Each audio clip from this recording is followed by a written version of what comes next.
गौ के रूप में धरती रोए,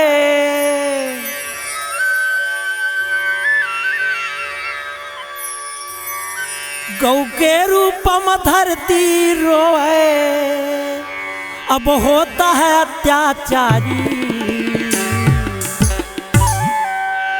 आ जाओ रामा कलपात अब नारी।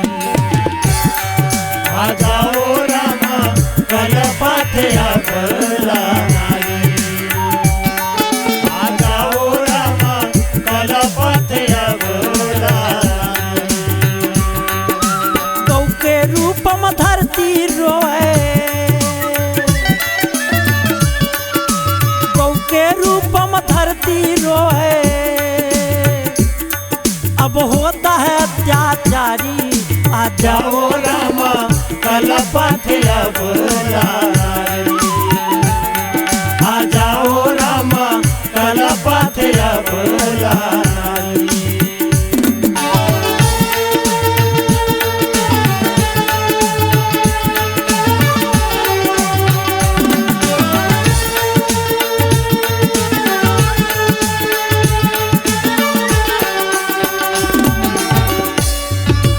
कहीं पे जुआ, कहीं पे दारू, कहीं पे झूठ लबारी, कहीं पे झूठ लबारी। कहीं पे जुआ, कहीं पे दारू, कहीं पे झूठ लबारी, कहीं पे झूठ लबारी। कहीं पे जुआ, कहीं पे दारू, कहीं पे झूठ लबारी, कहीं पे झूठ लबारी। कहीं पे जुआ, कहीं पे दारू, कहीं पे झूठ लबारी, कहीं पे झूठ लबारी। रद्दार गति इज्जत लूटे, रद्दार गति इज्जत लूटे। रोवाए अब नारी, आ जाओ रामा कलपात अब नारी। आ जाओ रामा कलपात अब नारी।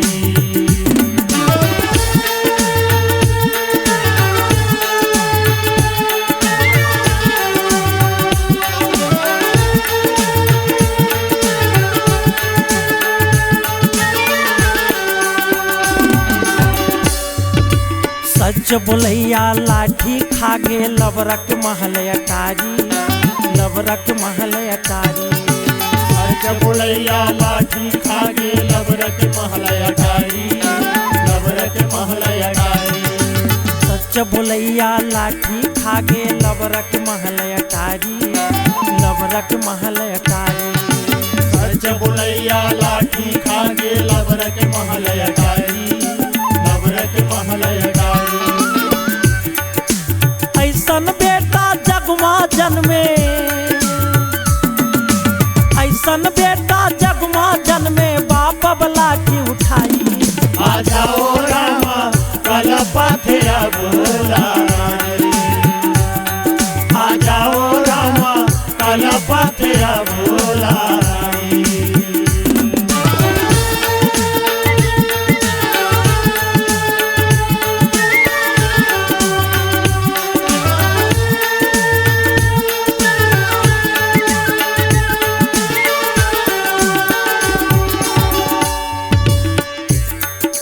जानी सभय सुर भूमि सुनी हो। राम भजो सिया रामा, राम भजो सिया रामा।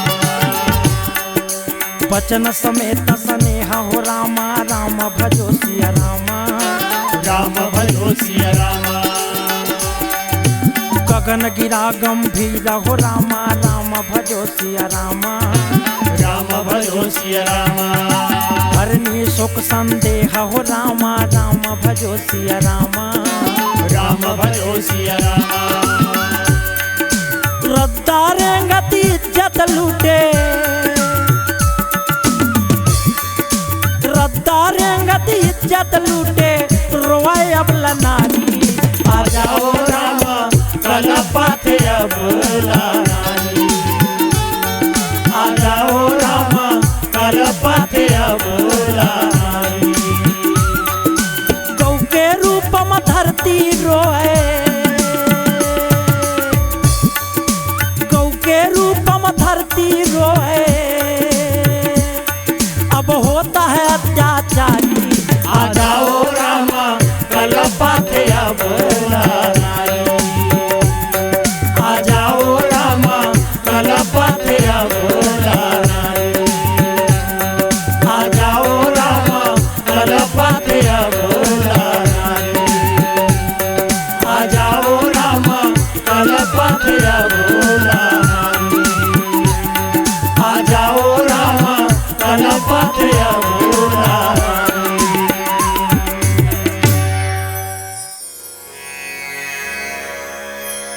एक समय भैया हाँ जी। ये रावण कुंभकर्ण मेघनाथ भगवान शंकर ब्रह्मा के वरदान लपा के ऐसे अत्याचारी करे लगी मन का। हाँ जी। कोई जगह राम के नाम लेवाए वो लोग मार देवे जान सहित। हाँ भैया कोनो करा यज्ञ हुआए, हड्डी खून के वर्षा कर देवाए, पराया नारी ला हरण कर लेवाए, हाँ जी। चोर जुआरी के संख्या बढ़ गए, साधु संत का सेवा करवाए। हाँ धरती माता रावण के पाप में दबे लगी। हाँ जी। अत्याचारी में धरती माता गौ माता के रूप बन गए भैया। हाँ जी। और बछड़ा बन के शेषनाग वो समय सब देवता ला संग में लेके ब्रह्मा शिव ला संग में लेकर के भगवान की पुकार करते, भगवान रक्षा कर रक्षा कर। उस समय धरती माता की कल्पना देख के, देवता की कल्पना देख के वाह जी। भगवान आकाशवाणी हुई, क्या है धरती माता, आए देवता हो मत डरावा, मैं राजा दशरथ के घर में मानुष अवतार लेवा था। हाँ। माता कौशल्या के गर्भ में अंश सहित अवतार लेके तुम्हारा रक्षा करी हाँ। हाँ। ऐसे भगवान भैया आकाशवाणी में बोला थेगा, हाँ। लखन सिया रामचंद्र की जय।